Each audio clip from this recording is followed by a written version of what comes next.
7,000 liters of air with the atmosphere.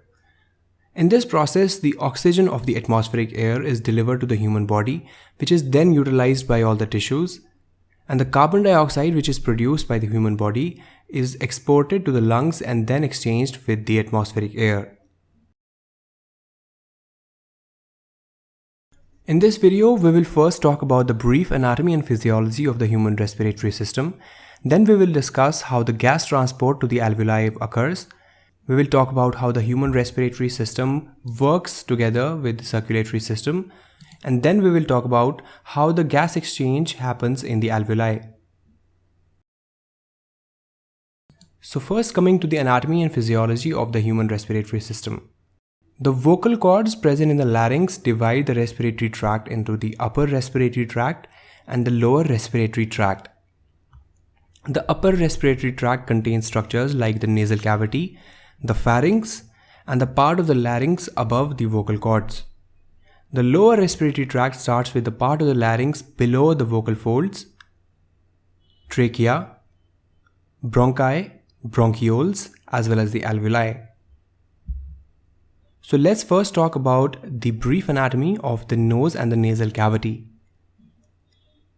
Now, if we take a look at this diagram in a bit detail, we can see that the nasal cavity is made up of a roof, which is in turn made up of the bones forming the base of the skull. It also consists of a floor, which is made up of the palatine bones. The main job of the nose and the nasal cavity in the respiratory tract is the filtration of air. This is made possible by small, minute, hair-like structures present in the nasal cavity called cilia. The filtration of air is also facilitated by the mucus which is secreted by the nasal walls. This traps dust, pollens, as well as other pollutants present in the atmospheric air. The other job that the nasal cavity performs is warming and humidification of the air, which prevents the dryness in the respiratory membranes. Oral cavity also serves as a secondary opening for the respiratory tract. The downside of this is that there is no filtration, no humidification, and no temperature regulation through the oral cavity. But there is a plus side also, which is that the oral cavity has a wider opening, so it facilitates greater intake of air during exercise. So up till now we have studied the air that we inhale passes through our nasal cavity or the oral cavity into the pharynx. So coming to the next important structure in the human respiratory tract, which is the pharynx. Pharynx is basically a muscular tube which lies behind the nose, the mouth, as well as the larynx, and it connects the oral and the nasal cavity to the larynx as well as the esophagus. Now the part in the blue you see is the part which is called the nasopharynx. This is the part which lies behind the nasal cavity. The second part of the pharynx is called the oropharynx, which is the part in the green which lies behind the oral cavity.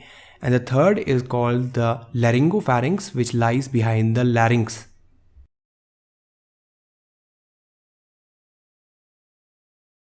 So the air that we inhale through our nose or through our oral cavity passes back into the pharynx.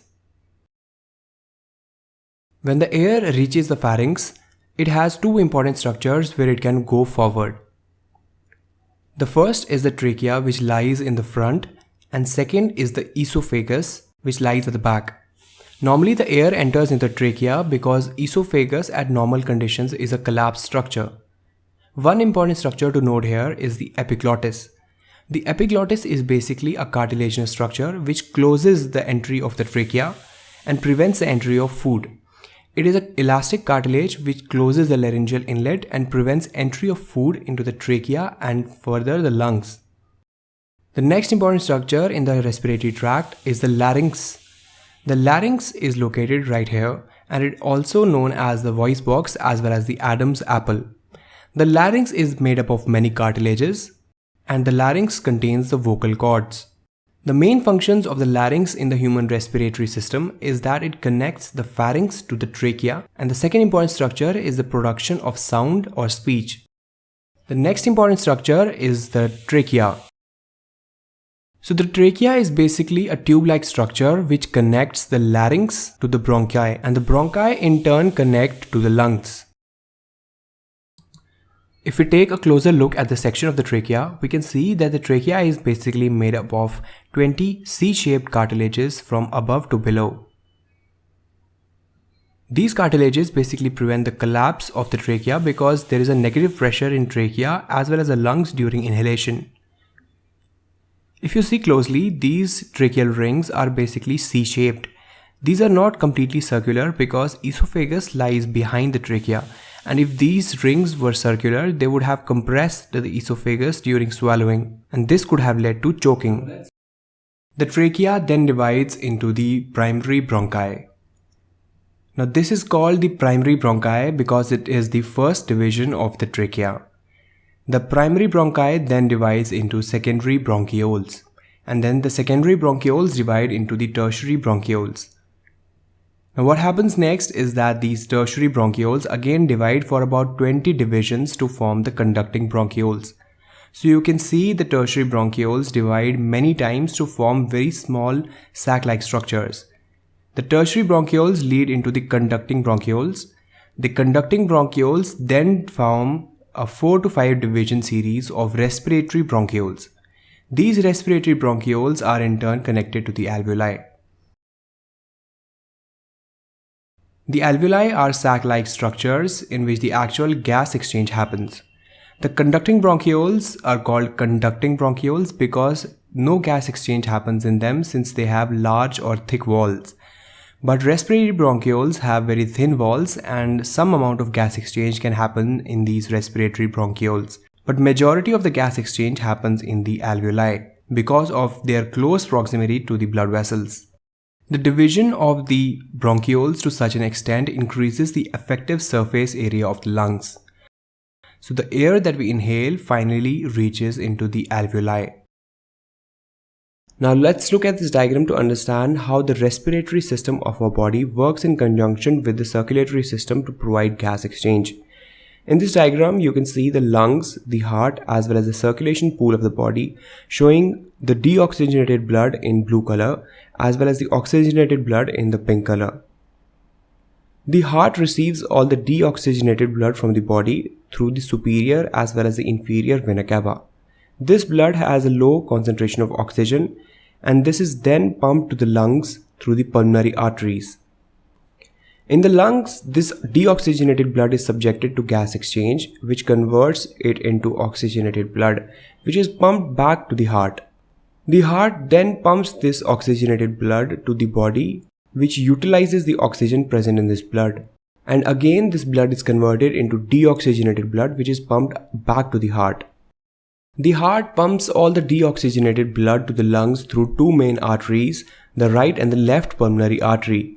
Just as we saw with the previous branching pattern, that a single bronchus almost divides 20 to 25 times before the formation of alveoli. The similar phenomena happens with the large blood vessels that enter into the lungs. These blood vessels also divide several times, which leads to formation of small capillaries that are in extremely close contact with the alveoli.